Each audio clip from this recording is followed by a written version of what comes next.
பாசம் பரஞ்சோதிக்கு என்பாயா பகல் நாம் பேசும்போது போது இப்போதா அமளிக்கே நேசமும் வைத்தனையோ நேரிடைய நேரிடையில் சிசியிலையோ சிலவோ விளையாடி இயேசுவிடம் மீதோ விண்ணோர்கள் ஏற்றுதற்கு கூசுமல பாதம் தந்தருள வந்தருளோ தேசன் சிவலோகன் தேசன் சிவலோகன் திலை சிற்றம் படத்துள் ஈசனா கண்பாயா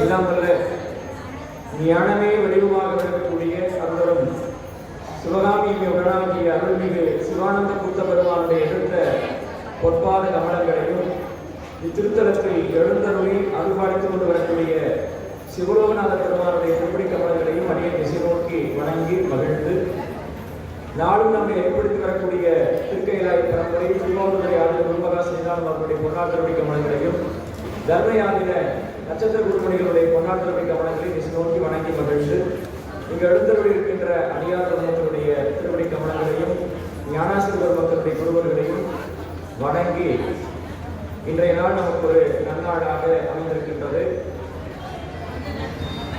மார்கழி மாதம் நமக்கெல்லாம் ஒரு ஆண்டு என்பது தேவர்களுக்கெல்லாம் ஒரு நாள். பொதுவாக இறை வழிபாட்டுக்கு உகந்த ஒரு காலம் அதிகாலை பொழுது. நம்முடைய திருமொழிகளிலே கால வழிபாட்டில் எந்த கால வழிபாட்டு சிறப்பாக சொல்லப்பட்டிருக்குன்னா திருப்பலி எழுச்சி காலம் தான் சொல்லப்பட்டிருக்கு. மணிவாசல் பெருமான் அதற்காகவே ஒரு பதிகத்தை பாடியிருக்கிறார். திருப்பள்ளி எழுச்சி என்ற ஒரு அற்புதமான பதிகத்தை பாடி அனுப்பியிருக்கிறார். அப்புறம் நீங்க சொல்றார், ஒரு பொழுதும் திருக்கோயில் சூடாரார்கள் அப்படிங்கிறார்.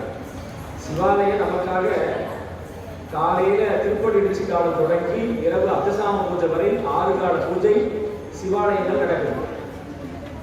சிவனடியார்களாகி நாமெல்லாம் என்ன பண்ணோமா, ஒரு பொழுதாவது சென்று வழிபாடு பண்ணணும். 6 காலத்துல ஒரு கால பூஜைக்காக போகணும், தவறாம போகணும். ஒரு அன்பரை பார்த்தா, இப்ப ஈரோட்டில் ஒரு அன்பர் இருக்கு, நிறைய அன்பர் இருக்காங்க. அவங்கள ஒரு சில பேர் அந்த கால வழிபாட்டுக்கு போவாங்க. அவங்கள பார்த்தாலே நமக்கு கால சந்தி மனோகரன் ஒரு அன்பர் இருக்காரு. அவர் கால சந்தி தவறாம வருவார். ஒரு அன்பர் இருக்கார், உச்சி காலத்து தவறாம வருவாங்க. அது நம்முடைய ஈரோடு திருத்தூண்டீஸ்வரர் ஆலயத்தில் ஒரு தனிச்சிறப்பு என்ன என்று சொன்னால், அந்த கால வழிபாடு தவறாம கலந்து கொள்றவங்களுக்கு திருவடி பேரும் அந்த காலத்திலேயே கொடுக்கிறார் சாமி. அப்படி ஒரு 3 அன்பர்களுக்கு அந்த அதிசயம் நடந்ததுங்க ஈரோட்டில். தொண்டீஸ்வரர் பெருமான் அப்படி ஒரு அந்த அதிசய அற்புதத்தை இந்த கலியுகத்தில் நிகழ்த்தி நம்மை நெறிப்படுத்துறார்.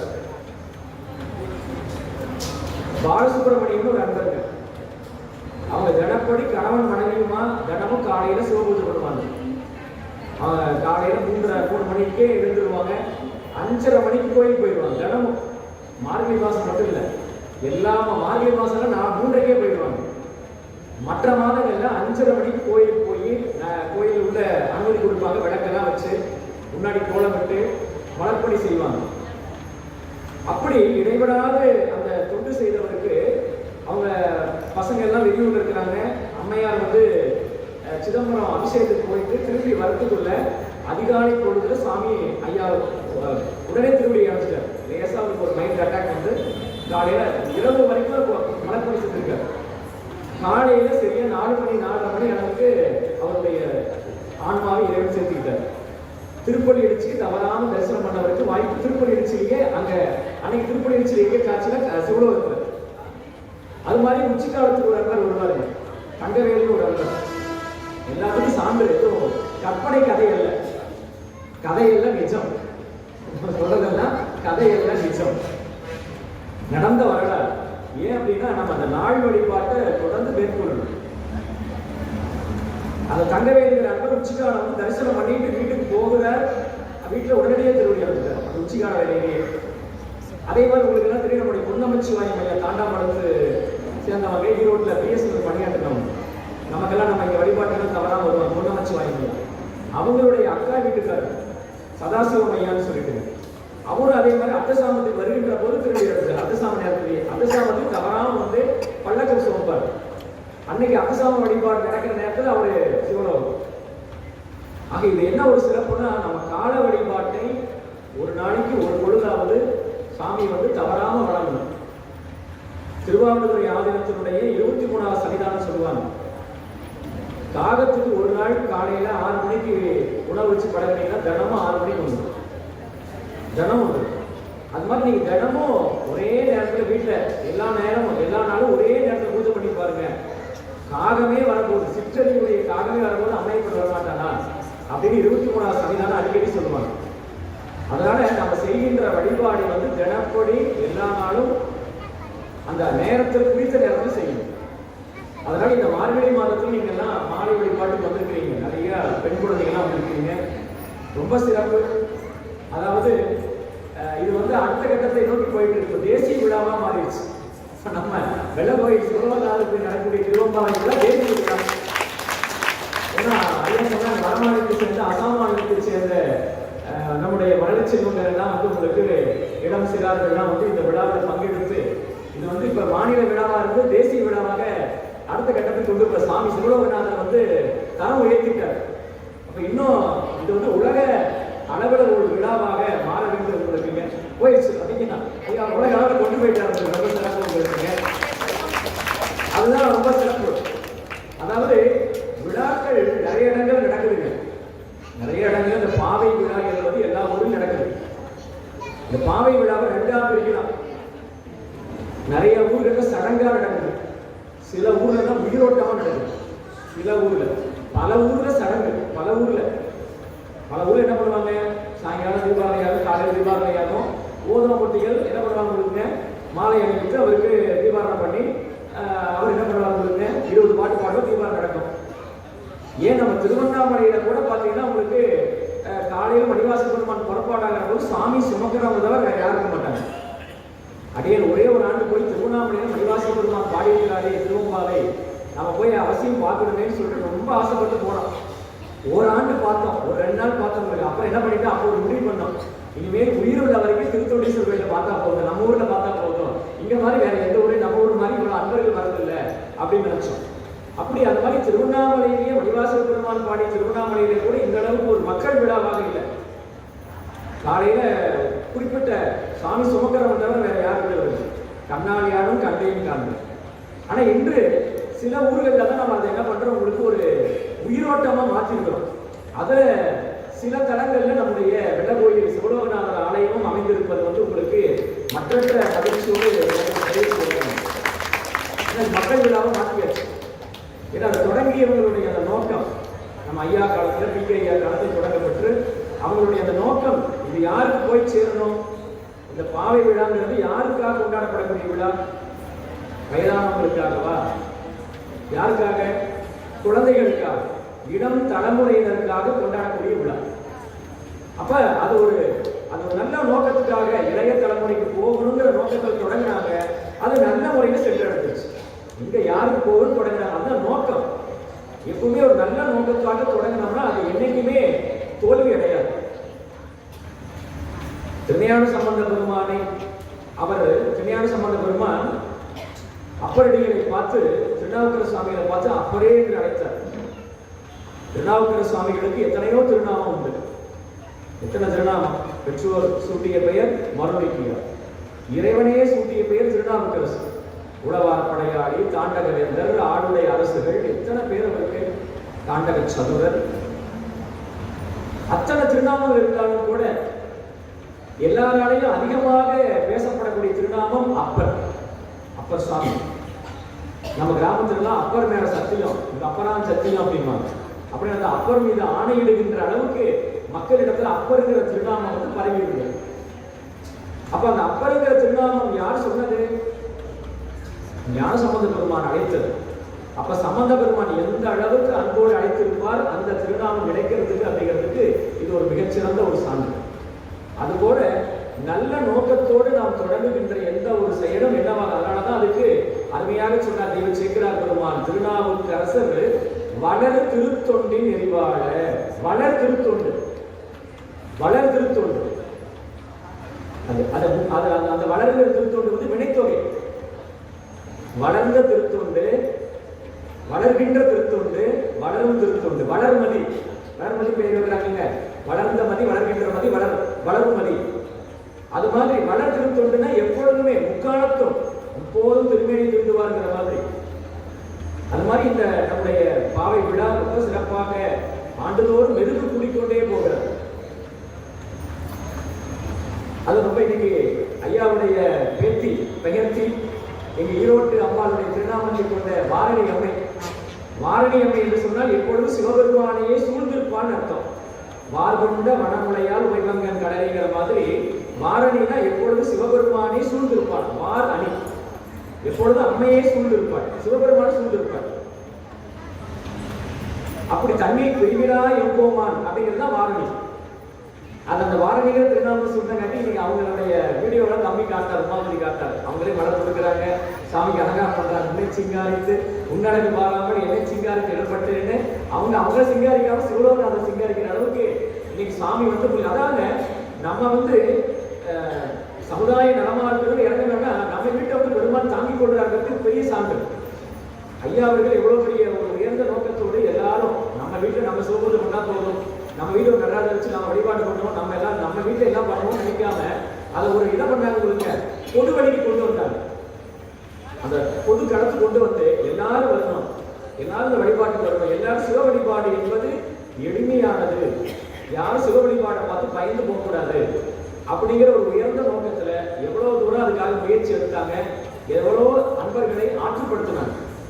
இன்னைக்கு அந்த பரம்பரை, அந்த ஐயாவுடைய பரம்பரை இன்னைக்கு சிறப்பாக பெருமானுடைய கருணையாளர் வந்து உங்களுக்கு சாமி மலைவிடையாருக்கு வழிவழி ஆளாய் அப்படிங்கிற ஒரு அற்புதமான அந்த அருள்வாக்கு கிணக்கு சிறப்பாக செலுத்தோங்கி கொண்டு வருவதை பார்க்கின்ற போதும் மிக மகிழ்ச்சியாக இருக்கிறது. ஏன்னா இன்னைக்கு இந்த அற்புதமான நிகழ்வுல போராட்டத்தில் பங்கேற்று அமர்ந்திருக்கின்ற நம்முடைய இளம் சிறார்களுக்கெல்லாம் சில செய்திகளை இந்த நேரத்தில் அவசியம் சொல்லிக்கொள்ள வேண்டும். என்று சொன்னால், ஆடிப்பாடி அண்ணாமலை கைதோட ஓடிப்போம் நமதுள்ள வினைகளே. நீங்கெல்லாம் வந்து கோயில போய் ஆடிப்பாடி வழிபாடு பண்றோம். இந்த ஆடிப்பாடி வழிபாடு செய்வது என்ன சிறப்புன்னு நம்முடைய அப்பரடியில் சொல்கிறார், திருவண்ணாமலையில் சொல்றார். ஆடிப்பாடி வழிபாடு பண்ணா நம்முடைய வினைகள் எல்லாம் ஓடி போயிடணும். நம்ம செஞ்ச பாவங்கள், பல பிறவியில செஞ்ச பாவங்களை நமக்கு தொடர்ந்து இந்த பிறவியில இன்பமாகவோ துன்பமாகவோ பல வகையில வந்து கொண்டு நம்மை மாற்றிக் கொண்டிருக்கிறது. இன்பம் சரி துன்பம் சரி ரெண்டுமே நமக்கு ஒரு வகையில தொல்லைதான். வாரியாசாமி சொல்லுவாங்க, இன்பங்கிறது எப்படிப்பட்டது அப்படின்னா நல்வினை எப்படிப்பட்டதுன்னா தங்கச்சங்கிலி, தீவினை என்பதுன்னா இரும்பு சங்கிலி. ரெண்டுமே கொண்டு போய் பிறவியில் தரும், அவ்வளவுதான். ரெண்டுமே என்ன, நமக்கு இன்பமா இருந்தாலும் இன்பத்திலே ரொம்ப ரொம்ப ஆட்டம் போட்டாலும் முடிச்சு போச்சு. நான் பல முறை சொல்லிட்டு உங்களுக்கு வந்து விருந்து கொடுக்குறாங்க, ஒரு தொழில் இருக்கு, அவர் ஒரே ஆடிக்கிட்டே வர்றாரு, ஆடிக்கிட்டே வந்து மேடையிலே வந்து எல்லாரும் அவருக்கு முன்னாடி யார் மாதிரி ஆகிப்போச்சு, 4 பேர் அவருக்கு முன்னாடி யார் மாதிரி ஆகிப்போச்சு. ஏன்னா ரொம்ப உச்ச ஆனந்தம், அதாவது வந்து இறைவன் சார்ந்த ஆனந்தத்துல நம்ம மூடி இருக்கலாம். அந்த மேலான ஆனந்தத்துல, உலகில் ஆனந்தத்தில் ரொம்ப ஈடுபட்டாலும் என்ன ஏற்படும், அது முடிவை அது எல்லாமே எப்படிப்பட்டது உங்களுக்கு சிற்றின்பம் தானே அந்த இன்பம் எல்லாமே.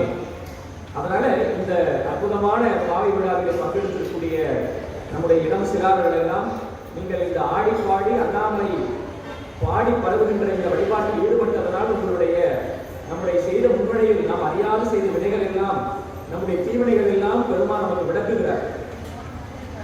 இதுக்கப்புறம் நாம என்ன செய்ய வேண்டும் அப்படின்னா, தொடர்ந்து நல்ல நெறியில நம்முடைய மனதை ஈடுபடுத்திக் கொள்ள வேண்டும். அதற்காகத்தான் என்ன பண்றாங்க, பாவை விழாவோடு மட்டும் இல்லாமல் திருவிழா அதை அப்படியே திருப்பி போடுங்க, விழாது இரு. திருவிழா திருப்பி போட்ட என்ன, விழாது. திருவிழாவுக்கு வந்து கொண்டவங்க எல்லாருமே தீவினைகளிலும் பாவத்திலும் மயக்கத்திலும் விழாது இருக்க வேண்டும். அதற்காகத்தான் இந்த ஞான வேள்வி. பாவை விழாவில் பங்கு பெற்றவங்க எல்லாருமே, திருவிழாவில் பங்கு பெற்றவங்க எல்லாருமே தீவினையில, மயக்கத்துல, பாவங்கள்ல விழாது இருக்க வேண்டும். அதற்காகத்தான் இது போன்ற ஞான வேள்வியை தொடர்ந்து பல ஆண்டுகளாக நிகழ்த்தி கொண்டிருக்கிறார்கள். அடியேனையும் ஒரு பொருட்டாக்கி ஆண்டுதோறும் அடைப்பது அடியேன் பெருமானுக்கு நம்முடைய சுலோகநாதருக்கு மீரா ஆடலால் கைமாறு இல்லை ஐயன் ஐயாவனார் என்று சொல்ல வேண்டும். அந்த வகையிலே அன்பர்களே, இந்த அற்புதமான கேட்டு தவத்தையும் உங்களுக்கு வழங்கி கொண்டிருக்கிறாங்க. நம்முடைய சைவ சமயத்துல மிகப்பெரிய தவம் எது என்று சொன்னால் கேட்டல் தான். கற்றல் கேட்டல் உடையார் பெரியார். யார் பெரியார்? யார் பெரியார்? இன்று உலகம் சொல்லுறவங்க எல்லாம் பெரியார் அல்ல. நமக்கெல்லாம் பெரியவராகிய சமய பெரியவராகிய பரமாச்சாரியாராகிய ஞானசம்பந்த பெருமான் சொல்றார், கற்றல் கேட்டல் உடையார் பெரியார். கற்றல் கேட்டல், எதனை கற்றல் எதனை கேட்டல்? ஞான நூல்களை, ஆன்ம ஈடேற்றத்துக்கு துணை புரியக்கூடிய நல்ல நூல்களை கேட்கக்கூடியவங்க எல்லாமே யாருங்க? அதை கற்கக்கூடியவங்க, அதை கேட்கக்கூடியவங்க எல்லாம் பெரியவங்க. எல்லாரும் திருவம்பாவை வச்சு படிச்சுட்டு வந்தீங்க, பாடிட்டு வந்தீங்க. அப்ப நீங்க எல்லாம் பெரியவங்க. ஞான நூலை பாடக்கூடியவங்க, கேட்கக்கூடியவங்க, கேட்டு வந்தாங்க, அவங்க எல்லாம் பெரியவங்க. வயது என்பது வெளியிருக்கிற உடம்புக்கு தான். உள்ள இருக்கிற ஆன்மாவுக்கு வயசு கிடையாது. ஆன்மாவுக்கு எந்த வயசு சொல்ல முடியும் உங்களுக்கு? என்று நீ அன்று நான் உன்னடிமை அல்லவோ அப்படின்னு நம்முடைய தாய்மானவர் சொல்றார். பதியினை போல் பசுபாசம் அனாதி. அதனால உயிர்களுக்கு என்ன கிடையாதுங்க? வயசு கிடையாது. அதனால எல்லாருமே அந்த யார் அப்ப எப்படி பெரியவங்க சிறியவங்க எப்படி வகுக்கிறாங்க அப்படின்னா, அவங்க ஒழுகக்கூடிய வள்ளுவ பெருமான் சொன்னார் பாருங்க, பிறப்புக்கும் எல்லா உயிர்க்கும் சிறப்பு ஒவ்வா செய்தொழில் வேற்றுமை. அதான் விஷயம். அதனால நீங்க சிவலோகநாதனோடு உங்களுக்கு எல்லாம் இறைவன் ஒரு தொடர்பை ஏற்படுத்தியிருக்கிறார். இந்த தொடர்பு ஆண்டுக்கு ஒரு முறை மார்கழி மாதத்தோடு மறைந்து விடக்கூடாது. என்னவா இருக்கணும்? தொடர்ந்து இருக்கு. நீர நினைந்ததையே உன்னை நித்தடம் கைவிடுவேன். ஏதாவது ஒரு நேரம் நீங்க படிக்க வரீங்க, கல்வி நிறுவனங்கள் படிக்கலாம். எப்படி ஏதாவது ஒரு நேரம், காலையோ மாலையோ, துன்பம் உண்மை தொழாத நாட்கள் என்பாரும் இன்பம் உண்மை ஏற்று நாட்கள் என்பாரும் என்று சொல்லுகிறார் நம்முடைய போற்றுதலுக்குரிய அப்பர் சுவாமிகள் சொல்றாங்க. இலங்கையில கண்டி என்ற ஒரு பகுதியில, கண்டி கதிர்காமம் கேள்விப்பட்டிருப்பீங்க. அங்க ஒரு அற்புதம் நிகழ்ந்தது. வாரியார் சுவாமிகள் அந்த வரலாற்றை சொல்றாங்க. திருப்புகழ்ல அமைதிக்குமான் அந்த வரலாற்றை சொல்றார்.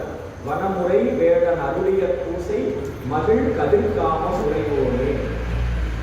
வனமுறை வேடன் அருளிய பூசை.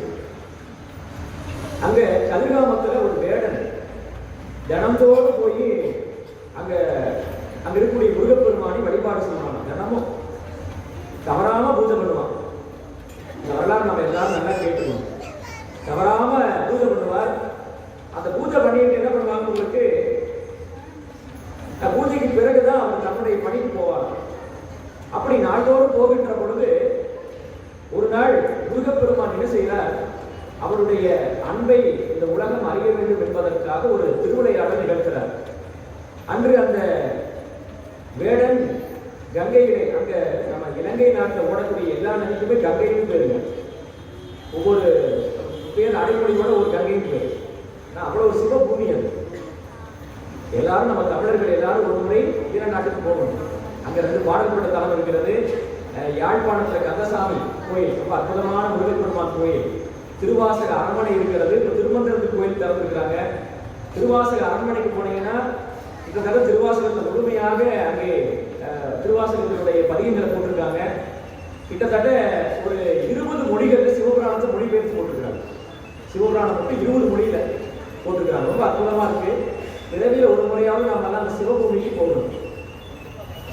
திருமுறையில் ஒழித்துக் கொண்டே இருக்கக்கூடிய நல்ல தமிழ் மொழி, அதான் முக்கியமான விஷயம். நல்ல தமிழ் அங்கதான். நம்மளாம் பேசுறது தமிழே கிடையாது. இப்போ நம்ம தமிழ்நாட்டிலே கொங்கு தமிழ் ஒரு சிறப்பு. பார்த்தாலே தெரிஞ்சுக்குவாங்க.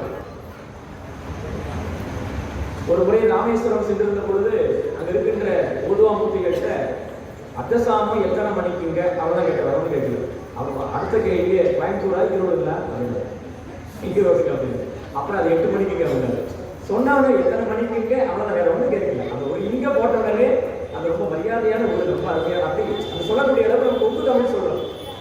இந்த கொங்கு தமிழை விட இன்னும் இனிமையா இருக்கும் நம்முடைய யாழ்ப்பாணத்து தமிழ் மொழி. அப்படி அந்த அற்புதமான அந்த ஈர நாட்டுல எல்லாம் திருமண பக்கமா ஓடுகின்ற நதியெல்லாம் கங்கை நதிக்கு அந்த கதிர்காமம் பக்கத்தில் ஓடக்கூடிய கங்கை நதியில நீராடி விட்டு அவன் மேலே வருகின்ற போது ஒரு சிங்கம் இவன் மேல பாயத்துக்கு தயாரா இருக்கும். அப்ப இவன் என்ன பண்றான், அவங்களுக்கு நான் இன்னும் வழிபாடு பண்ணல, என்னை கொஞ்சம் விட்டேன்னா என்ன பண்ணி போய் வழிபாடு முடிச்சுட்டு வந்துடுறேன், அதுக்கப்புறம் அவனுக்கு நான் இறையாகிறேன்னு சொல்றான். அந்த சிங்கம் பேசுகிறது, உன்னை விட்டா நீ வேடன், உன்னை பத்தி எனக்கு தெரியுங்கள, நீ என்ன பண்ணுவ, போனா இந்த 4 பேருக்கு கூட்டிட்டு வருவ, அதனால உன்னையெல்லாம் நான் விட மாட்டேன் அப்படின்னு சொல்லி அந்த சிங்கம் மறுக்கிறார். நீங்க ரொம்ப கெஞ்சி கேட்கிறேன், நான் தவறாம வழிபாடு பண்ண போய் சொல்ல மாட்டேன், வழிபாடு முடிச்சுட்டு நான் கண்டிப்பா வருவேன் அப்படின்னு சொல்றேன். சரி போன்னு சொல்றான். இவனும் போய் என்ன பண்றான், அங்க முருகப்பெருமான வழிபாடு எல்லாம் பண்ணிட்டு, அப்பா நல்ல வேலை நமக்கு இந்த நாள் பிறந்துருச்சு, இன்னைக்கு விட்டு வழிபாடு பண்ணாம போயிருந்தா இந்த நாள் பிறவாத நாடாக உள்ளிருக்கு வேலூரானே போற்றாதே ஆற்ற நாள் போக்கினேனே என்று சொன்ன ஒரு நிலை ஆயிருக்குமே. அப்புறம் நீங்க சொல்றாரு ஒரு இடத்துல, கோடிக்காவானே கூடாத நாளெல்லாம் பாடிக்காவல் பட்டு கழியுமேங்கிற. இறைவனை வழிபடாத நாட்கள் எங்க கழியுமா, நமக்கு நரகத்துல கழியுமா. இறைவனை நினைக்காத நாள், அவன் புகழ் பேசாத நாள், அவனை வழிபடாத நாள், கோயிலுக்கு வர முடியாத சூழலா இருந்தாலும் கூட மனசுலையாவது நம்ம என்ன பண்ணோம், அன்னைக்கு பாராயணம் பண்ணி வழிபாடு பண்ணிக்கணும். இறைவனை நினைக்காத நாள் இருக்கக்கூடாது. அப்படிப்பட்ட ஒரு நிலையில நம்முடைய சுவாமி என்ன பண்றாரு, அவர் அந்த அன்பர் இன்னைக்கு ஒரு நாள் பிறந்துச்சுன்னு வழிபாடு முடிச்சுட்டு திரும்பி வந்து சிங்கராஜா என்னை ஏற்றுக்கொள்ளுங்க அப்படின்னு சொல்லிருக்கிற போது அந்த சிங்கம் மறைகிறது. அங்கே முருகப்பெருமான் அறுமுக பெருமானாக மயில் மீது காட்சி விடுகிறார். இது நடந்த வரலாறு தான் வந்து உங்களுக்கு வனமுறை வேடன் அருளிய பூசை மகிழ் கதிர்காமம் உரைவோனே. வனமுறை வேடன் இன்னைக்கு வேடர்கள் தான் பூஜை. இன்னைக்கு போனாலும் அங்க நடக்கக்கூடிய பூஜை மொழி வித்தியாசமா இருக்கு. யாழ்ப்பாணத்துல நம்ம கண்டிங்க கதிர்காமத்துல அப்படி அந்த வகையில் அடியார் மக்களே அந்த நீங்கள் எல்லாம் தொடர்ந்து வழிபாட்டுக்கு வரணும். அதுதான் நம்ம இன்று எடுத்துக்கொள்ளக்கூடிய ஒரு சங்கல்பமா இருக்கும், ஒரு உறுதிப்பாடு. செங்கனவன்பாள் திசைவன்பாள் தேவர்கள் பால் எங்கும் இல்லாததோர் இன்பம் நாம் பாடலாம். அப்பதான் உங்களுக்கு என்ன கிடைக்கும், திருமாலிடத்திலையும் நான்முகனிடத்திலையும் மற்ற தேவர்களிடத்திலையும் இல்லாத ஒரு பேரின்பம் உங்களுக்கு தான் கிடைக்கும். அதுக்கு நாம் என்ன செய்யணும், நாள்தோறும் வழிபாடு பண்ணணும். அதுக்காக தான் இந்த பாவை விழாவோடு சேர்த்து உங்களுக்கு என்ன பண்றாங்க, இந்த ஞான வேள்வி கொடுக்குறாங்க. அப்ப இந்த ஞான வேள்வி கேட்கிற போது நமக்கு என்ன ஏற்படும், தினமும் கோயிலுக்கு போகணும், ஏதாவது ஒரு வேலை உங்களுக்கு எப்படி வாய்ப்பு இருக்கிறதோ அப்படி நீங்க அந்த வழிபாட்டை மேற்கொள்ளலாம். வந்த வண்ணம் வழிபாடு ஞானசம்பந்த பெருமான் சொல்றார், வந்த வண்ணம் வழிபாடு இப்படிதான் செய்யணும் அப்படிதான் செய்யணும். உங்களுக்கு எப்படி திருவருள் உணர்த்துகிறதோ உணர்த்திய வண்ணம் உணர்த்திய காலத்துல நீங்க செய்யலாம். ஆனா நாள்தோறும் செய்யணும். ஆலயம் தொழுவது சாலமும் நன்று அப்படிதான் நம்ம சொல்லி வச்சிருக்கிறாங்க. எனவே அந்த வகையில் இந்த அற்புதமான நல்நாளிலே பாவை விழா, இந்த திருவம்பாவையுடைய சிறப்பு என்னன்னா, பழைய திருப்பெருந்துறை புராணத்தை சொல்றாங்க, திருவம்பாவை பாடினா என்ன சிறப்பு அப்படின்னா, மலையிருளுற்று உறங்காமல் மண்ணு பரிவாகர் அருள் செல முழுக வருகை என செப்பல் திருவம்பாவைங்கிறாங்க. திருவம்பாவை என்னன்னா, மார்கழி மாசம் மட்டும் பாடுறதில்லை, எல்லா நாடும் காலையில பாட வேண்டிய ஒரு அற்புதமான பதிவு. இதை பாடுனா என்ன பயன் கிடைக்கும் அப்படின்னா, நாம அறியாமை இருள அகழ்ந்து போகாம ஆழ்ந்து போகாம இறைவனுடைய திருவருள்ல வா அதை முழுகுவதற்கு வாமான்னு கூப்பிடுமா திருவம்பாவை. திருவம்பாவை படிச்சீங்கன்னா நம்ம மயக்க எந்த விதமான மயக்கத்திலும் நம்ம ஆழ்ந்து போகாம இறைவனுடைய அருள முழுகுவதற்கு வாங்கன்னு கூப்பிடுமா. அப்படியான வாய்ப்பை ஏற்படுத்தி கொடுக்குமா திருவம்பாவை. அத்தகைய பாவை விழாவிலே, இந்த அற்புதமான பாவை விழாவிலே நமக்கு தொடர்ந்து நடக்கூடிய எல்லா நாட்களிலும் திருவாசக சிந்தனையை கொடுக்கணும். ஏன்னா நம்முடைய இலங்கையில இந்த மார்கழி மாதம் முழுவதும் திருவாசகம் எல்லாம் பாடுவாங்க. நம்ம ஊர்ல எல்லாம் திருவம்பாவை 10 நாள் திருவம்பாவை பாடுறோம். இலங்கையில இந்த மாதம் முழுவதுமே திருவாசகம் மட்டும்தான் பாராயணம். அதுக்கு ஏற்றாற் போல நம்ம ஆலயத்திலையும் நம்ம குறிப்பாக சொல்லுங்க, நம்ம தம்பி உமாபதி அவர்கள் தான் அந்த தலைப்புகளை அற்புதமா எல்லாருக்கும் தேர்ந்தெடுத்து இதனை இவன் முடிப்பான் என்று ஆய்ந்து அதனை அவன்கண் விடல் அப்படிங்கிற மாதிரி இவங்களுக்கு இந்த தலைப்பு கொடுப்போம் அப்படின்னு சாமி சிவலோகநாதர் தம்பியுடைய அறிவர்கள் என்று எல்லாரும் தலைப்பு கொடுக்குறாரு. அது தொடர்ந்து நம்ம ஆலயத்தில் திருவாசக தலைப்பாகவே கொண்டு போறாங்க. அது தனிச்சிறப்பு. அப்படிப்பட்ட வகையில் இந்த முறை அடியனுக்கு உழைத்த பத்திலிருந்து தலைப்பை வழங்கி இருக்கிறாங்க. இந்த திருவாசகத்துல திருவாசகம் குறித்து நம்முடைய ஒரு அற்புதமான ஒரு பழம்பாடு சொல்கிறது.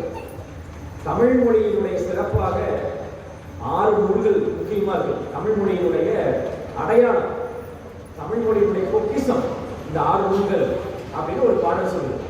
வள்ளுவர் நூல், அன்பர் திருவாசகம், தொல்காப்பியமே, தெள்ளு பரிமேல் அழகர் உரை, அவர் பரிமேல் அழகர் செய்த உரை, ஒள்ளிய சீர் திருத்தொண்டர் புராணம், தொண்டர் புராணம், தொகு சித்தி, சிவஞான சித்தியார். இந்த 6 நூலும் ஓர் 6 இந்த ஒப்பற்ற 6 நூல்களும் ஓர் 6 தன் தமிழின் மேலாம் தரம். தன் தமிழ் இது என்ன அர்த்தம்? குளிர்ச்சியான தமிழா. ஏன் இது குளிர்ச்சியான தமிழ்? பிறவி வெப்பத்துல தத்தளிச்சு கொண்டிருக்கின்ற நமக்கெல்லாம் இறைவனுடைய திருவடியாகிய நிழலை கொடுக்கக்கூடியது இந்த 6 நூல்கள். திருக்குறளும், திருவாசகமும், தொல்காப்பியமும், பரிமேலழகர் உரையும், திருத்தொண்டர் புராணமும், தொகு சித்தி, சிவஞான சித்தியார். நீங்க கேட்கலாம், திருக்குறள்ல சாமி பத்தி குறிப்பு வருது. ஏன்னா 36வது அதிகாரம் 36 தத்துவத்தை நினைவுபடுத்துற விதமா மெய் உணர்தல் பேசப்பட்டிருக்கு. 8ஆம் திருமுறை நினைவுபடுத்துற விதமா 8வது அதிகாரம் அன்புடைமை. இன்னும் சொல்ல போனா திருக்குறளுடைய அடி பார்த்தீங்கன்னா மேல ஒரு அடி இருக்கும், கீழே ஒரு அடி இருக்கும். அதுவே சுவாமி அம்மையப்பர் திருவடியும் மேல 4 சீர், கீழே 3 சீர். நிறைய பேருக்கு 20 இல்லை. ஒரு திருக்குறள் விழாவுக்கு ஒருத்தர் தலைமை தாங்க கூப்பிடுறாரு. அவர் பேசுறாரு. இந்த திருக்குறள் பேசுறாங்கன்னா எவ்வளவு 2 வரைக்கும் மேல பேச மாட்டேங்க, எல்லாம் 2 வரைக்கும் தான் பேசலாம். ஏன் 4 வரைக்கும் பேசுறாங்க அப்படின்னா அந்த தெரியல. திருக்குறள் 2 வரை தான் அப்படிங்கிறதே தெரியாம அவங்க தலைவராக கூப்பிட்டுருக்காங்க. இன்னைக்கு இப்படி நாடு போயிட்டு இருக்கு. அது மாதிரி அந்த திருக்குறள் பார்த்தீங்கன்னா மேல 4 சீர், கீழே 3 சீர். அது பார்க்கறது எப்படி இருக்கா? மேல இருக்கக்கூடிய 4 சீர் சாமியுடைய திருவடி, கீழே இருக்கிற சீர் 3 சீர் அம்பாளுடைய திருவடி, ஒன்றோடு ஒன்று ஒவ்வாறு திருவடி அப்படி சொல்றாங்க. அப்ப திருக்குறளே சாமியுடைய திருவடி. மயிலாப்பூர் 63 விழாவில் 63 நாயன்மார்கள் ஐயாவெல்லாம் தெரியும். சென்னை அடியார்கள், தொண்டைநாட்டு அடியார்கள். அந்த 63 விழாவுடைய சாமி புறப்பாட்டுல மயிலாப்பூர் இருக்கக்கூடிய திருவள்ளுவர் தேவர் வாசுகி அம்மையாரோட புறப்பாடாவார். திருநீர் கண்டிகையோட எப்படி சாமி யோகியாக மங்கையோடு இருந்து யோகு செய்வாங்கிற மாதிரி யோகியாக காட்சி கொடுக்கிறார் பாருங்க. பெருமானுக்கு 3 மூர்த்தம் இருக்கு. சிவபெருமானுக்கு யோக மூர்த்தம், போக மூர்த்தம், வேக மூர்த்தம். இங்க இருக்காரு பாருங்க அம்மையப்பரா. இது என்ன மூர்த்தம் கொடுங்க? போக மூர்த்தம். பைரவரா இருக்காரு பாருங்க, திரிபுராந்தகரா இருக்காரு பாருங்க, சந்தானமூர்த்தி, அது வேக மூர்த்தம். உள்ள இன்னைக்கு சிவலோகநாதர் காட்சி கொடுக்கிறார் பாருங்க, இது யோக மூர்த்தம். தட்சிணாமூர்த்தி இன்னைக்கு நம்ம சிவலோகநாதர் காட்சி கொடுக்கிறது யோக மூர்த்தம். அப்படி அது மாதிரி உங்களுக்கு அங்கே நம்ம திருநீர் கண்டிகை யோகி வடிவத்துல கணவன் மனைவியுமாக நம்முடைய திருவள்ளுவரை புறப்பாடாகும். சரி, அப்ப திருக்குறள் நம்முடைய சைவ நூல், அதில் மாற்றுக்கிறதே இல்லை. திருவள்ளுவர் சித்தாந்த சைவர். திருவள்ளுவர் சொல்ற போது திருவள்ளுவர் சொல்லக்கூடாது, திருவள்ளுவர் நாயனார் தான் சொல்லணும்பாங்க. திருவள்ளுவர் நாயனார் மாசி மாசம் அவர் குருபூஜை வரும். நம்முடைய திருவாவடுதுறை ஆதீனத்தில் அவருக்கு சிறப்பான குருபூஜை நடத்துவாங்க. திருவள்ளுவர் நாயனார் குருபூஜை போட்டிருப்பாங்க. மாசி மாதம் உத்திர நட்சத்திரம் நினைக்கிறேன். திருநீர் கண்டிகையோடு தான் அவருடைய திருவுருவ படமே இருக்கிறது. கன்னியாகுமரியில் திருமேனி அவருக்கு வச்ச போது எங்களுடைய பேராசிரியர் துர்காபி செல்வர் சுந்தரமூர்த்தி ஐயா ரொம்ப வருத்தப்பட்டார். சகாரா பாலைவன மாதிரி நீங்க நீரில்லா நெற்றி பாய், இவ்வளவு பெரிய உருவம் வச்சாங்க, திருநீர் வைக்காம வச்சுட்டாங்க அப்படின்னு சொல்லி ரொம்ப வருத்தப்பட்டு சொன்னார். எனக்கு அப்படிப்பட்ட சித்தாந்த சைவர் நம்முடைய திருவள்ளுவர் தேவநாயனார். அது வாரியார் சுவாமி ஒரு அருமையான உதாரணம் சொல்லுவார்.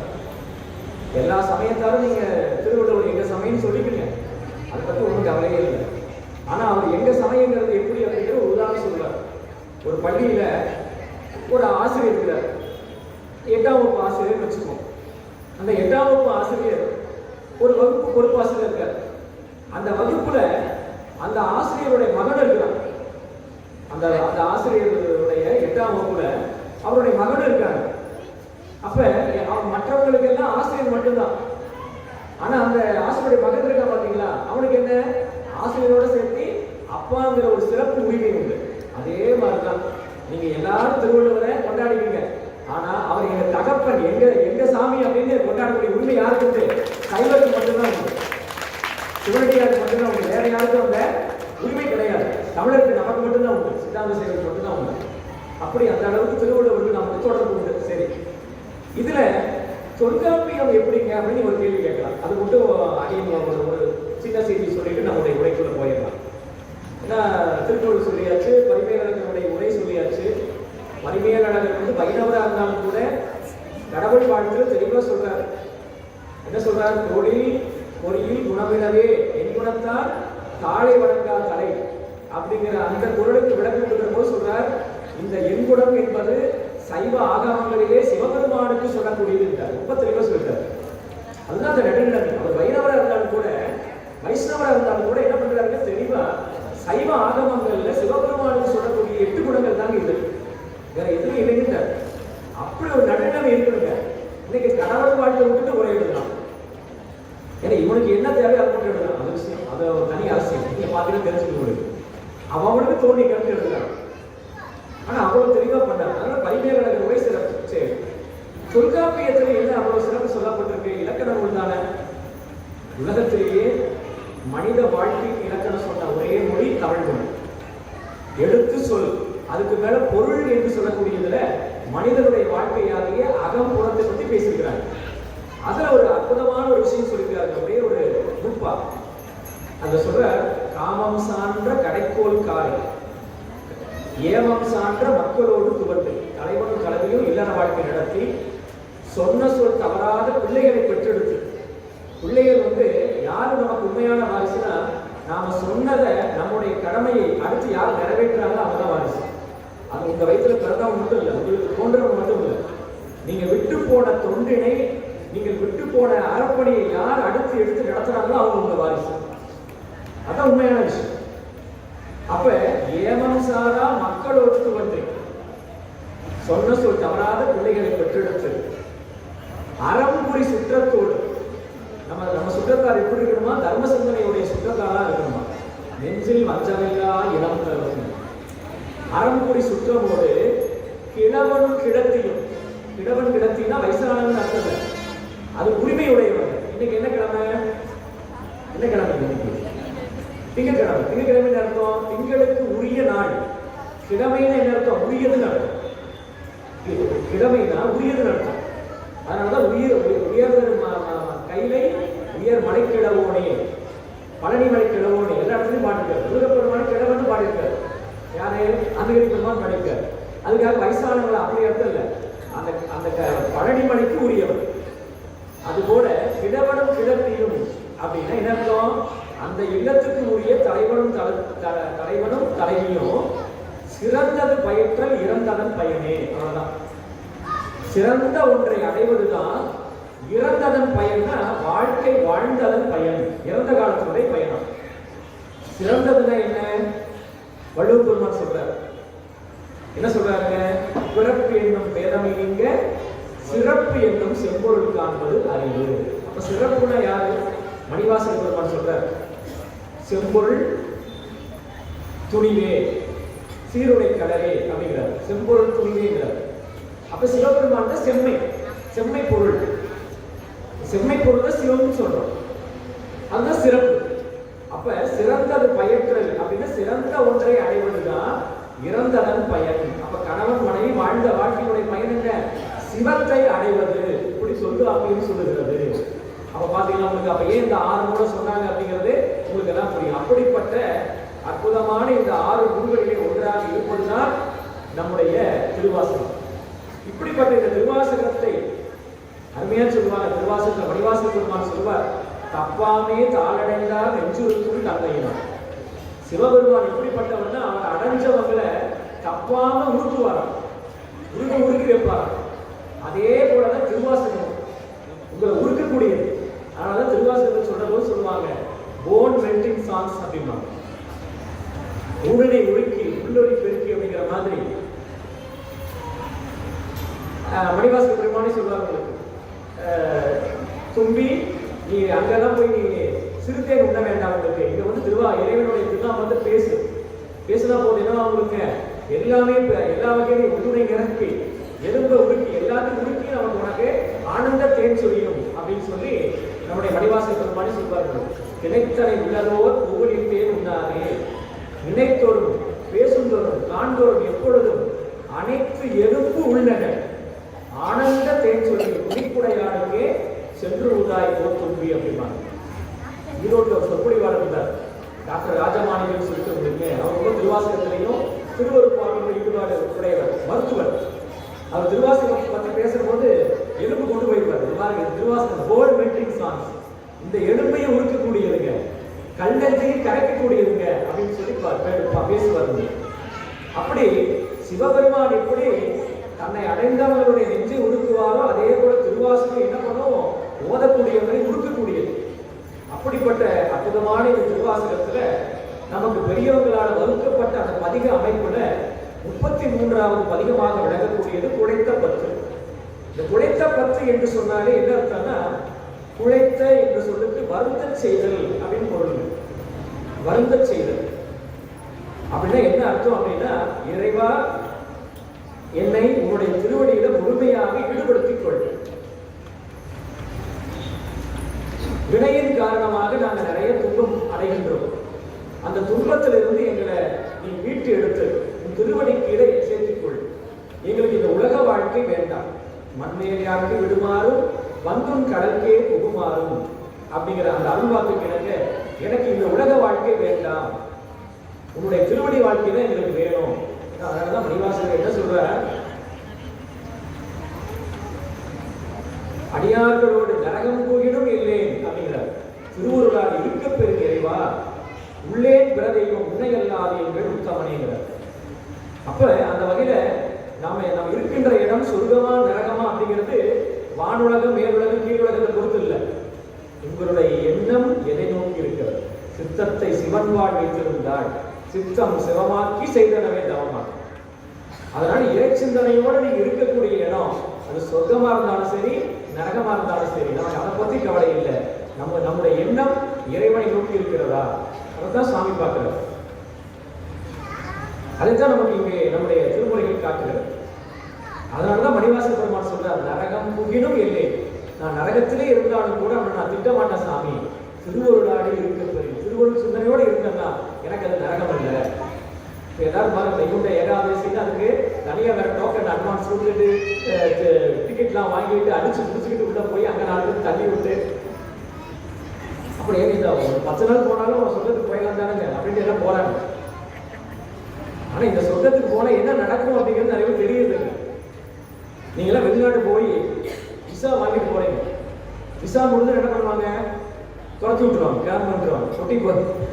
உங்களுடைய பொட்டி படிக்கிற கிளம்புன்றுவாங்க. அதே மாதிரி தான் நீங்க சொர்க்க வாசலுக்கு போனா வைகுண்ட உலகத்துக்கு போனா என்ன பண்ணுவாங்க, திரும்பி வந்துடுவோம். ஒரு இடத்துக்கு போனாதான் திரும்பி வர மாட்டோம், மற்றபடி எங்க போனாலும் திரும்பி வந்துடும். நீங்க தெரியுங்களா, இந்த சிவலோகநாதர் இருக்காரு பாருங்க, நம்ம சாமி இருக்காருங்களா, இவருடைய உலகம் இருக்கு. அதுக்குதான் நுண்கைலாயம், சிவபுரம், சிற்பரவி ரோமம், சிவபுரம், இப்ப நிறைய பேர் உண்டு. எல்லாத்தையும் கடந்திருக்கக்கூடிய உலகுக்கு அப்புறத்து என்னை வைத்துட்டு இருந்தார். மணிவாசகர் சொல்றார், மீண்டு வாரா வழியோடு புரிபவன், மீண்டு வாரா வழி. எங்க போனா மீண்டு வர மாட்டோம், சிவலோகத்துக்கு போனா மீண்டு வர மாட்டோம். சொர்க்கத்துக்கு போனாலோ மற்ற இடங்களுக்கு எல்லாம் போனாலும் எங்க போனாலும் நம்ம என்ன பண்ணுவோம், மீண்டு வந்துடுவோம். அதனாலதான் அன்னைக்கே நம்முடைய ஞானசம்பந்த பெருமான் சொன்னார், நாதன் அடியாருக்கு சொர்க்கங்கள் பொருள் அல்ல. சிவனடியார்கள் சொர்க்கத்தை நினைச்சு பார்க்க மாட்டாங்க. ஏன்னா மணிவாசகர் சொல்றாருல, மற்ற தெய்வங்கள்லாம் இப்படி சிவபெருமானுக்கு முன்னாடி கீடம் புறையும் கிடவும் காங்க, புழுவான். சிவபெருமானுக்கு முன்னாடி மற்ற தெய்வங்களை எப்படிப்பட்டவங்க? அற்ப புழு போடலாம். திருவம்பாவையில நமக்கு 18வது பாட்டுல மணிவாசன் என்ன சொல்றார்? அண்ணாமலையான் அடிக்கமலம் சென்றிரஞ்சு விண்ணோர் முடியின் மணித்தொகைக்கு அற்றார்கள். அற்புதமான ஒரு அந்த செய்தி சொல்லுவார். அண்ணாமலையாருடைய திருவடியில போய் தேவர்கள்லாம் விழுந்து வணங்குறாங்களா? விழுந்து வணங்குகின்ற போது, பணிந்து வணங்குற போது ஒவ்வொருவருடைய கிரீடம் மோதிக்கிறான்.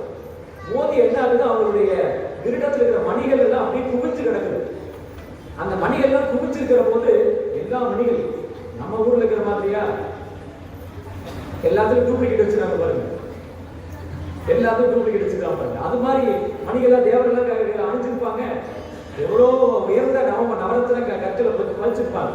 எவ்வளவு பிரகாசமா இருக்கும். அத்தனை பிரகாசமும் அண்ணாமலையாருடைய திருவடி பிரகாசத்துக்கு முன்னாடி எப்படி இருக்கா? கண்ணார் இரவி கதிர்வந்து கார்கிறப்ப தன்னார் ஒளிமழுங்கி தாரகையில் தாமகல. என்ன அற்புதமான உதாரணம்!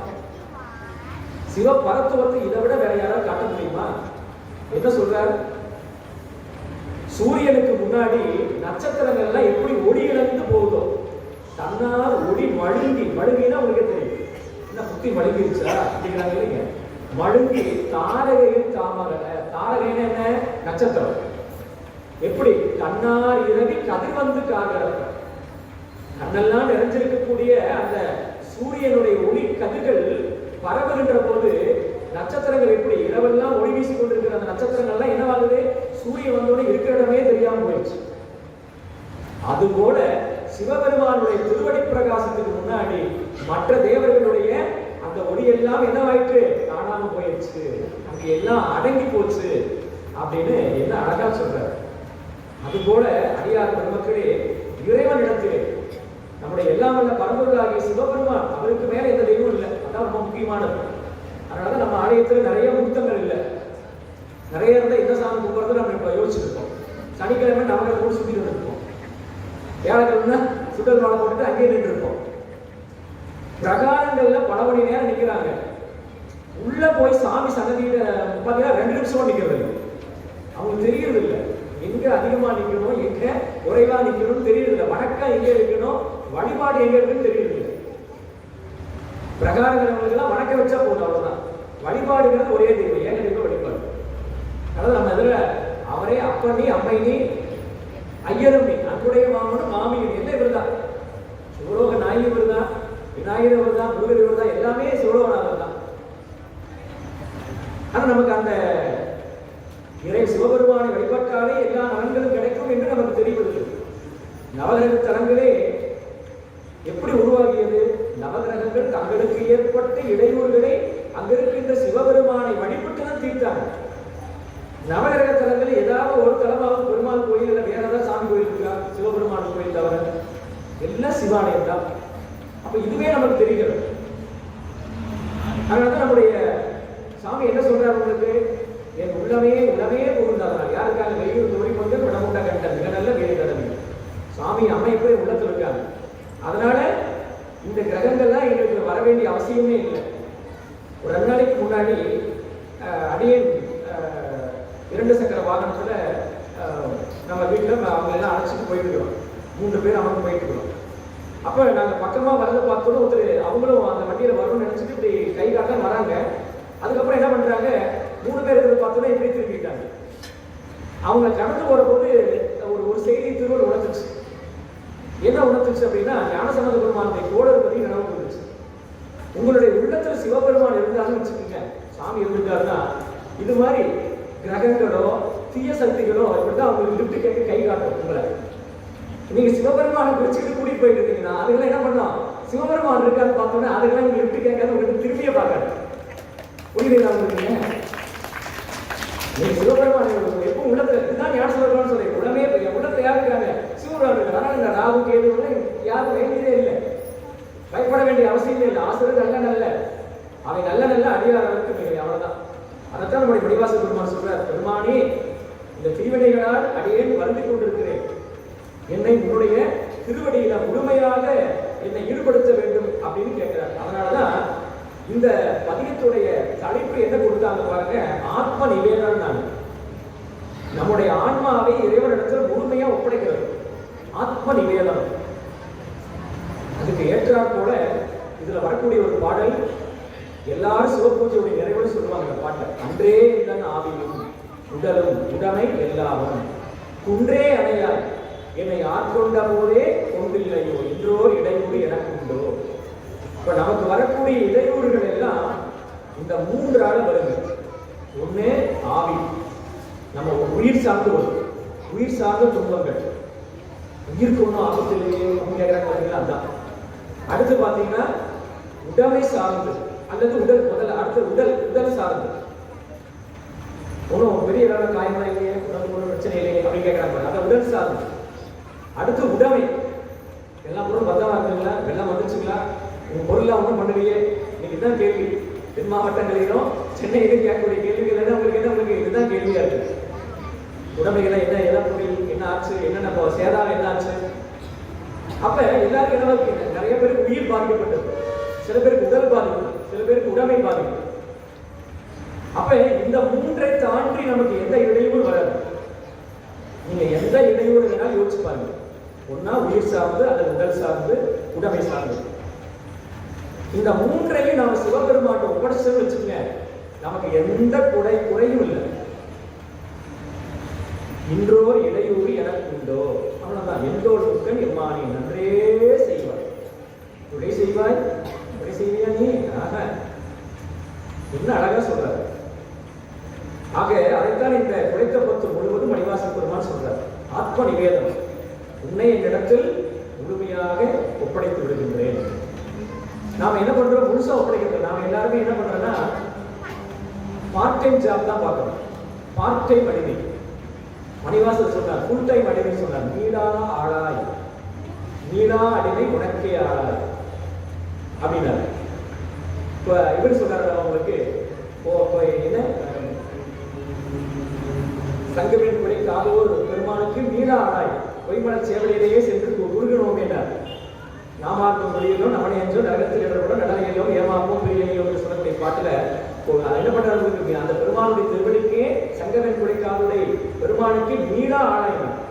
அதான் சுந்தரபுஷான் சொல்றார், மீளா அடிமை உமக்கே ஆளாய். இப்ப நாம எல்லாம் என்ன பண்றோம்னா பார்ட் டைம் ஜாப் தான் பார்க்கணும். பார்ட் டைம் பகுதி நேரம் தான். அப்ப அதுக்காக கோயிலே உட்காந்துக்கலாமான்னு நீங்க எல்லாம் கேட்கலாம். அது கோயிலே உட்காந்துக்கலாம், நாங்கெல்லாம் குழப்பம் பார்க்க வேண்டாமா, வீட்டில் இருக்கவங்களாம் பார்க்க வேண்டாமா அப்படின்னு கேட்கலாம். நீங்க என்ன பண்ணலாம், எப்ப வேணாலும் எந்த பணி வேணாலும் செஞ்சுக்கிட்டே இருங்க. ஆனா சித்தத்தை சிவன்பாடு வைத்து நீங்க செய்வதெல்லாம் தவமா மாறும். அதை நீங்க எது செய்தாலும் சரி, சமைத்தாலும் சரி, உறங்கினாலும் சரி, சாப்பிட்டாலும் சரி, நடந்தாலும் சரி, அதான் நின்றாலும் நின்றாலும் கிடந்தாலும் நடந்தாலும் வென்றாலும் துணிந்தாலும் வெடித்தாலும் இமைத்தாலும் மன்றாடும் வளர்ப்பாதும் ஒரு காலம் மறவாமை. இதுக்கு மேல என்ன சொல்ல முடியும்? அப்படி அந்த வகையில் அன்பர்களே இந்த பாடல்ல உழைத்தாள் பண்டை கொடுவினையோ கொடுவினை நோய் காவாய் உடையாய். இறைவனை நோக்கி முதலில் மணிவாசன் கேட்கிறார், உடையாய் எங்களை உடையவனே. ஏன்னா அந்த சாமி நோக்கி எப்படி விழிக்கிறாங்கிறது ரொம்ப முக்கியம். இந்த கூப்பிடுற போது சில பேருக்கு நீங்க ஒரு வழி கேட்கணும்னு வச்சுங்க, ஒருத்தர் கேட்கிற போது ஒரு மரியாதையும் ஐயா வணக்கங்க இந்த ஊருக்கு எப்படிங்க வழின்னு கேட்டா அவங்க சொல்லுவாங்க. நீங்க கேட்கறதே ரொம்ப மிரட்டி அதட்டி கேட்டீங்களா, எப்படி போகணும் அப்படின்னு நினைச்சு போ அப்படின்னு போயிடுவாங்க. மணிவா ஐயா வணக்கங்க, ஒரு வணக்கம் வச்சு ஒரு மரியாதையே கேட்டா அவங்க நம்ம கேட்கற விதத்துல இருக்கு. குழந்தைகள் இருந்தாலும் கூட நீ குழந்தைகளை கூட வாங்கணும் நல்லா இருக்கீங்களா, அப்புறம் குழந்தைகள் மரியாதை கேள்வி கேட்டு பாருங்க, மரியாதை பரிசுவாங்க. நீங்க வந்து வாடா சொல்லுடா என்னடா படிக்கிற, டேய் ஒரு ஊர்ல ஒரு கோயில் வந்துறாங்க, ஒரு அன்பரை பார்த்தா டே நான் என் மகன் பக்கத்தே போறது நம்ம சொல்றத பார்த்தாலே ஓடிடும். அப்ப நம்மளை பார்த்தா எல்லா குழந்தைகளும் ஒரு பின்னக்காரங்க எல்லா குழந்தையும் பண்ணிக்கலாம் வணக்கம் வாங்க நல்லா என்ன படிக்கிறீங்க ஒரு சிரித்த முகத்தோட. குழந்தையும் தெய்வமும் கொண்டாடும் இடத்து, சும்மாவா சொன்னாங்க, குழந்தையும் தெய்வமும் கொண்டாடும் இடத்துல நீங்க எப்படி நடக்கிறீங்களோ தெய்வமும் சரி குழந்தையும் சரி உங்ககிட்ட இருக்கு. அப்ப அது மாதிரி சுவாமியை நோக்கி உடையாய் இவரையெல்லாம் உடையவரே, வெற்றுயர் கொடி உடையாய் எதை உடையாய் எஜமான் நம்ம ஏன் உடையவர் அரசே. உழைத்தாள் பண்டை கொடுவினை, இந்த கொடிய வினையின் காரணமாக அதையே செய்த பல வினையின் காரணமாக நான் ரொம்ப நொந்திருக்கிற சாமி, ரொம்பவே இந்த வினை நோகினிக்குது. இந்த இடத்துல நாமெல்லாம் எந்த ஊர் மக்கள் நினைச்சுக்கணும், சென்னை நகர மக்களை தென் மாவட்ட மக்கள் நினைச்சுக்கணும். அவங்க நினைப்பாருங்க எவ்வளவு மழை விட்டு போய் சொல்றாங்க, பூமலை விட்டு தூவான விட்டுங்கிற மாதிரி மக்கள் இன்னும் வெள்ளத்துல எவ்வளவோ விதமான இடையூறுகள், சரியான இடத்துக்கு போக்குவரத்து இல்லை, பயணம் மேற்கொள் மின்சாரம் இல்லை, எவ்வளவு விதமான இன்னல்கள் மக்கள் சந்திக்கிறாங்க. அப்ப அந்த மாதிரி ஒரு சூழல் நம்ம நினைச்சுக்கணும். ஒரு வினை நோய் உழைத்தால் இந்த வினை என்ன அப்படி வாட்டுது சாமி. கொடு வினையே உழைத்தால் உறுதி உண்டவதா சாமி. இந்த வினையை போட்டு எனக்கு என்ன பண்ற, நல்ல வினைகளை வாட்டுற, இதனால உனக்கும் எனக்கும் பெரிய அளவு நன்மை இருக்கா? நீ வினையிலே நான் கிடந்தேன்னா, உன் நெறியிலிருந்து நான் பிறந்து போனேன்னு வச்சுக்க, பிறந்து போனேன்னா உன் திருவடிக்கு நான் எப்படி வருவேன்? வினையிலே கிடந்தா எப்பொழுது துன்பத்திலே இருந்தா நான் எப்போ நான் நினைப்பேன்? துக்கத்தில் இருக்கக்கூடியவனுக்கு இறைச்சி நினைத்து கொண்டுமா சொல்லுவாங்க பழமொழி. ஆத்துல இருந்து அழகரா போட்டாலும் சோத்துல இருக்கிறா சொக்கநாதம் பாங்க. ஆத்துல இருந்து அழகரா போட்டாலும் சோத்துல இருக்கிறா சொக்கநாதம் பாங்க. நீங்க அவங்ககிட்ட போய் வறுமையில வாழ்றவங்ககிட்ட போய் நீங்க வழிபாட்டுக்காக பாவை விடா பச்சை புராணம் இதெல்லாம் சொன்ன பண்ணுவாங்க, சாமி எப்போ பிரசாதம் கொடுப்பாங்க, எப்போ சோறு போடுவாங்க, அதுதான் கேட்பாங்க. அவங்க கேட்க அதுதான் இருக்கு.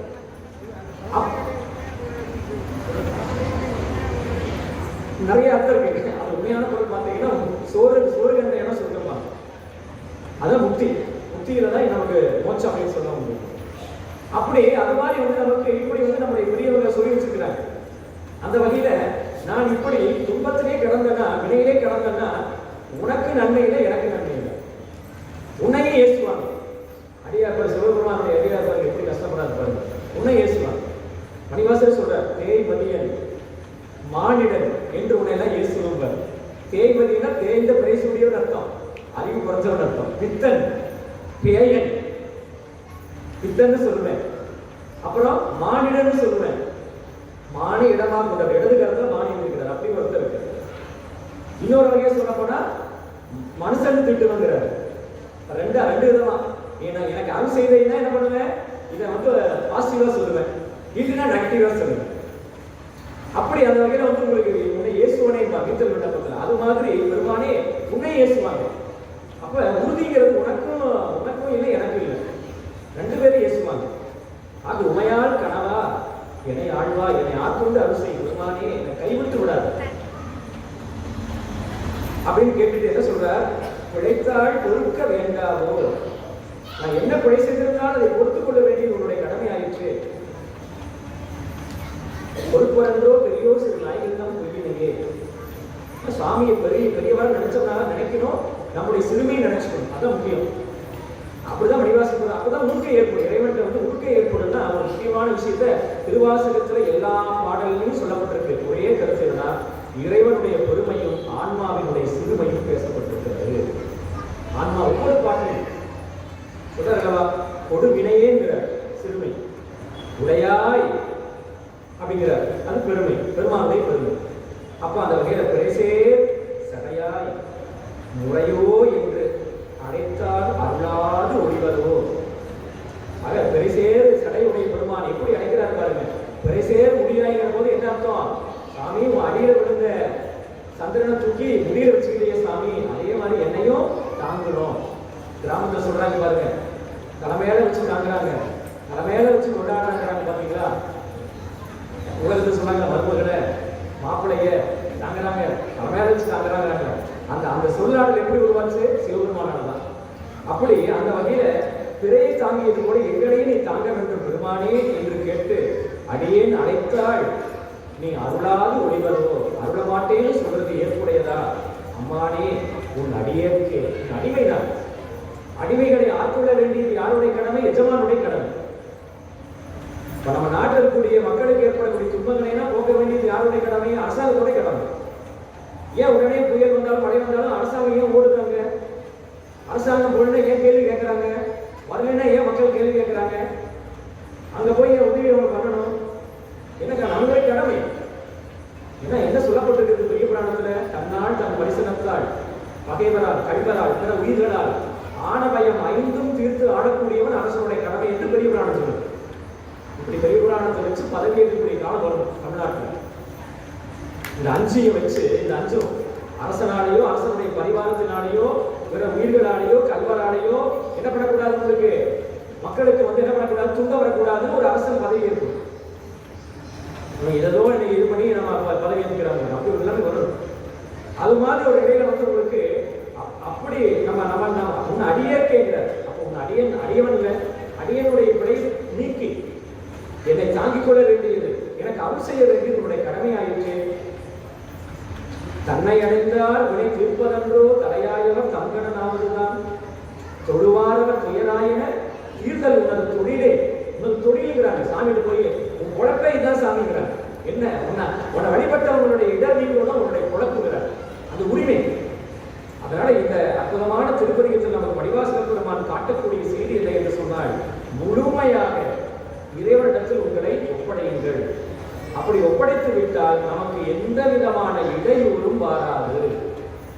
உடல் பொருள் ஆகிய அனைத்தையும் பெருமானிடத்தில் ஒப்படைக்கணும். அப்படி ஒப்படைப்பதற்கான உன்னதமான ஒரு உத்தமமான பிறவிதான் இந்த மனித பிறவி. வாய்த்தது நந்தமக்கு இருவர் பிறவி அதை மறுத்துவிடுங்கள். இந்த பிறவி விட்டுட்டு எந்த பிறவிலும் இப்படிப்பட்ட ஒரு ஒரு முழுமையான சரணாகதியை நாம் இறைவன்ட்டு அர்ப்பணிப்பு கொடுக்க முடியாது. ஏன்னா எல்லா பிறவிலையும் இன்பத்தை அனுபவிச்சிட்டோம். நீங்க எல்லா பிறவிலுமே இன்பத்தை அனுபவிச்சிருக்கிறோம், சிற்றின்பத்தை அனுபவிச்சிருக்கிறோம். இந்த பிறவிலே அந்த சிற்றின்பத்துக்காக மட்டுமே நம்ம அர்ப்பணிச்சு வாழ்ந்தோம்னா அப்புறம் நமக்கு எப்ப நம்ம பிறவாமைக்கு எப்ப போக போறோம்? பொய்மையே பெருக்கி பொழுதுரை சுருக்க கூடாது. பொழுதுபோக்கி புறக்கணிப்பாரையும் சாமி கண்காணிச்சுட்டு இருக்காரு. அதனால இந்த பிறவியில நாம் என்ன பண்ண வேண்டும்? பேரின்பத்தை நோக்கி. இந்த பிறவி எப்படி மேல் நோக்கி வளர்கிறது? மற்ற எல்லா விலங்கு பறவைதான் கீழ் நோக்கி வளருது, குறுக்க வளருது. நாம தான் மேல் நோக்கி வளரும். அப்ப அதுபோல நம்முடைய வாழ்க்கை, நம்முடைய செயல்பாடுகள் எல்லாம் மேலான நிலையை நோக்கி சிவலோகத்தை நோக்கி இருக்க வேண்டும். அதுக்குதான் உங்களுக்கு வெள்ள கோயில உங்களை நோக்கி சிவலோகனாக வந்திருக்கிறார். உங்களுடைய எண்ணங்கள் எல்லாம் சிவலோகத்தை நோக்கி இருக்கணும். சில்லாண்டில் சிதையாதே சிவலோக நெறி தர வேண்டும். சில்லாண்டில் சிதையும் சிலரேவர் சிறுநெறி சேராமே நம்முடைய பெருமக்கள் எல்லாம் சொல்லியிருக்கிறாங்க.